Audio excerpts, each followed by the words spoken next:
Halo teman-teman, di sini kita akan belajar mengenai pengelolaan kas kecil ya.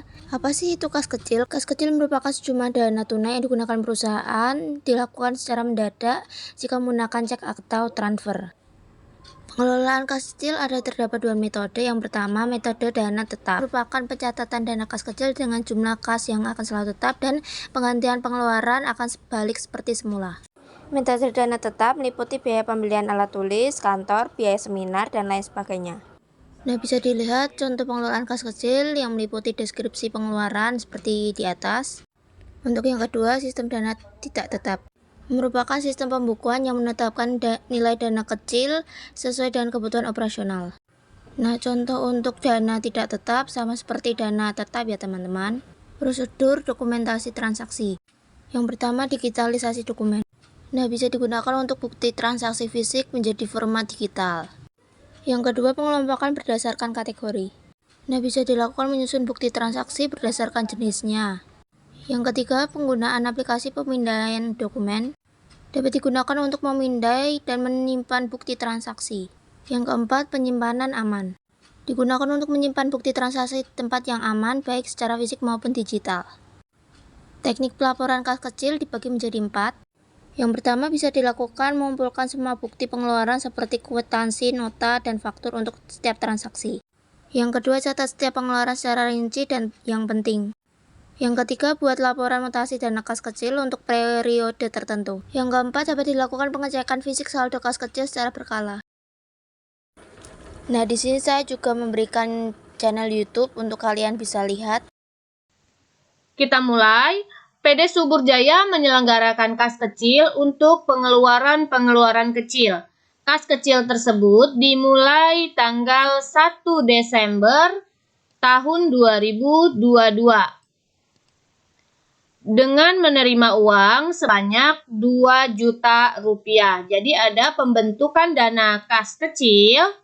Untuk pembentukan dana kas kecil di tanggal 1 Desember, apabila kita menggunakan metode dana tetap dan dana tidak tetap, akan kita jurnal. Di metode dana tetap, yaitu akan di jurnal kas kecil di debit dan kas di kredit, masing-masing sebesar 2 juta rupiah. Begitupun sama apabila kita menggunakan metode dana tidak tetap, jurnalnya sama, yaitu kas kecil di debit dan kas di sebelah kredit, masing-masing sebesar 2 juta rupiah. Jadi, untuk pembentukan dana kas kecil, apabila kita menggunakan dana tetap dengan dana tidak tetap, itu jurnalnya sama. Untuk selanjutnya, kas kecil diisi setiap tanggal 10 dan tanggal 25. Transaksi yang berhubungan dengan kas kecil selama bulan Desember, kita akan mencatat yang pertama, tanggal 3 Desember dibeli perangko Rp100.000 dan materai Rp100.000 sebagai suplai kantor. Dari transaksi ini akan kita catat apabila menggunakan metode dana tetap, itu tidak di jurnal. Jadi pada saat pengeluaran biaya tidak di jurnal, sedangkan apabila kita menggunakan metode dana tidak tetap, maka jurnalnya, jadi setiap terjadinya transaksi langsung di jurnal. Apabila kita menggunakan metode dana tidak tetap, yaitu jurnalnya perangko di debit, materai di debit, dan kas kecil di sebelah kredit. Masing-masing angkanya sesuai dengan transaksi di soal, yaitu perangko Rp100.000, materai Rp100.000, dan kas kecil Rp200.000. Kita lanjut, transaksi berikutnya tanggal 7 Desember. Tanggal 7 Desember dibayar rekening listrik Rp400.000 dan air Rp200.000. Untuk metode dana tetap, terjadinya transaksi pengeluaran biaya tidak di jurnal, sedangkan metode dana tidak tetap ini langsung di jurnal. Maka jurnalnya biaya listrik di debit, biaya air di debit, dan kas kecil di sebelah kredit. masing-masing sesuai dengan angka yang ada di soal, yaitu 400.000 untuk biaya listrik, 200.000 untuk biaya air, sehingga jumlahnya Rp600.000. Kita lanjut tanggal 10 Desember, dana kas kecil diisi kembali. Maka untuk pengisian kembali kas kecil apabila kita menggunakan metode dana tetap atau impress fund system, karena setiap pengeluaran biaya ini tidak di jurnal, maka pada saat terjadinya transaksi, maka pada saat pengisian dana kas kecil, baru di jurnal biaya-biaya yang telah dikeluarkan. Biaya-biaya yang dikeluarkan yaitu di tanggal 3 dan tanggal 7. Jadi tanggal 3 dan tanggal 7. Jadi tanggal 3 dan tanggal 7 biaya-biaya yang telah dikeluarkan. Ada biaya perangko, materai, biaya listrik, biaya air. Ini yang akan kita jurnal apabila menggunakan metode dana tetap di pengisian kembali kas kecil. Sehingga jurnalnya perangko, materai, biaya listrik, dan biaya air di debit dan kas di sebelah kredit. Perbedaannya apabila kita menggunakan metode dana tidak tetap pada saat pengisian kembali kas kecil di jurnal, yaitu kas kecil di debit dan kas di sebelah kredit. Jadi ini ada perbedaan.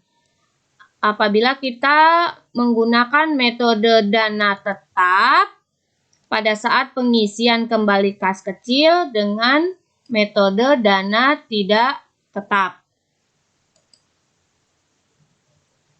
Selanjutnya, di tanggal 12 Desember dibayar biaya iklan sebesar Rp550.000. Maka transaksi ini apabila kita menggunakan metode dana tetap itu tidak di jurnal. Sedangkan apabila kita menggunakan metode dana tidak tetap, biaya langsung di jurnal, yaitu biaya iklan di debit, kas kecil di sebelah kredit. Masing-masing sesuai dengan di soal, yaitu Rp500.000. Kita lanjut tanggal 15 Desember. Dana kas kecil dianggap terlalu besar, maka disetor kembali ke kas, yaitu sebesar Rp500.000. Maka di tanggal 15 untuk metode dana tidak tetap dan dana tetap, maka jurnalnya sama, kas di debit dan kas kecil di sebelah kredit.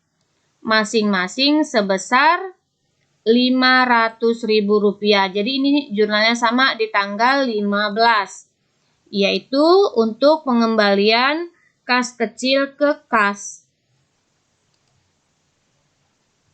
Kita lanjut transaksi berikutnya di tanggal 18 Desember dibayar biaya angkut barang yang dibeli sebesar Rp250.000. Pembayaran biaya angkut apabila menggunakan metode dana tetap maka tidak di jurnal. Lalu apabila kita menggunakan metode dana tidak tetap langsung di jurnal, yaitu biaya angkut di debit dan kas kecil di sebelah kredit.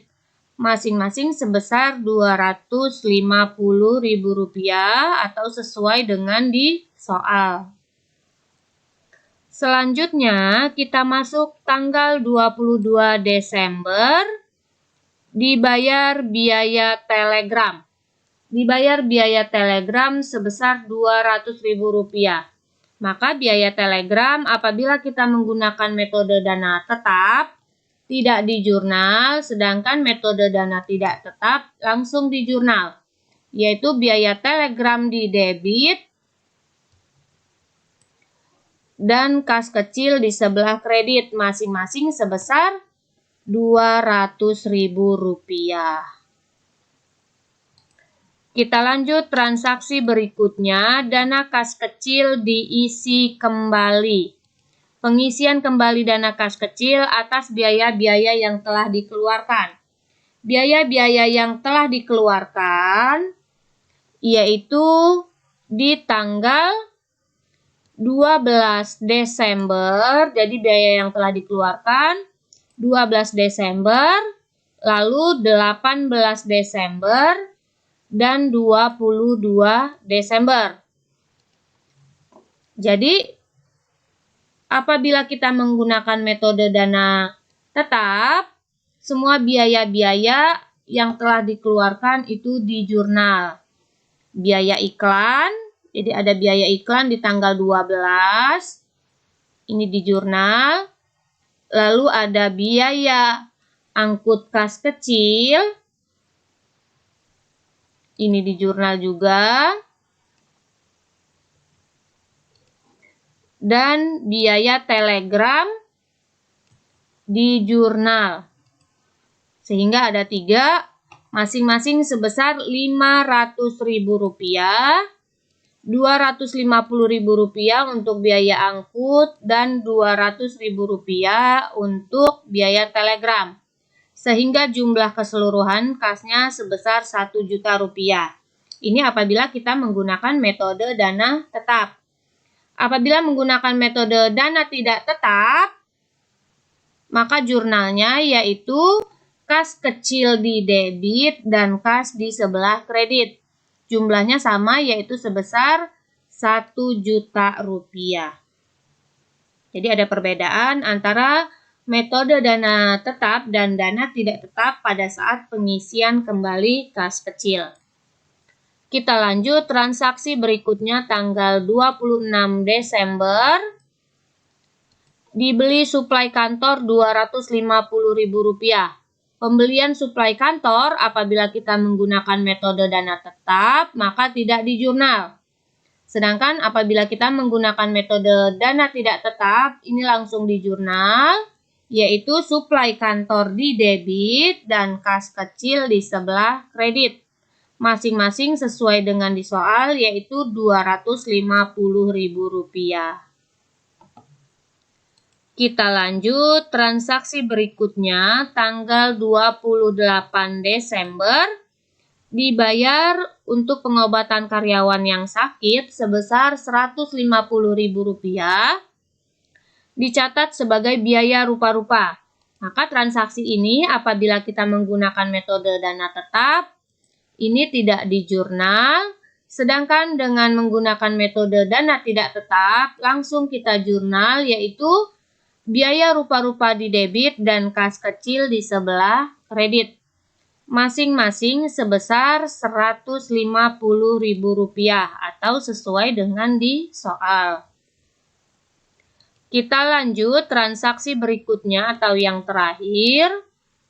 Dibayar biaya angkut barang yang dibeli sebesar Rp300.000.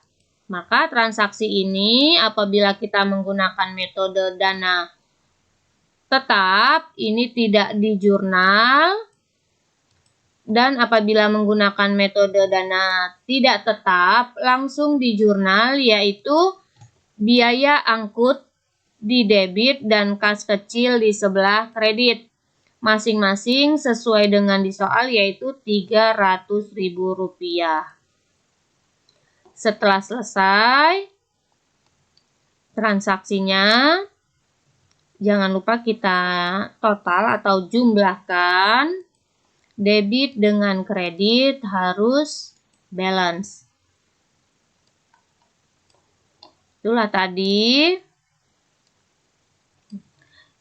Inilah perbedaan pencatatan metode dana tetap atau Impress Fund System, metode dana tetap, dan metode dana tidak tetap atau Fluctuation Fund System. Nah, setelah melihat pengaplikasian di Excel, saya juga memberikan latihan soal mengenai studi kasus yang kita bahas. Bisa dikerjakan dan digunakan untuk latihan soal ya. Nah, mungkin sekian materi yang bisa saya paparkan. Semoga kalian paham. Terima kasih.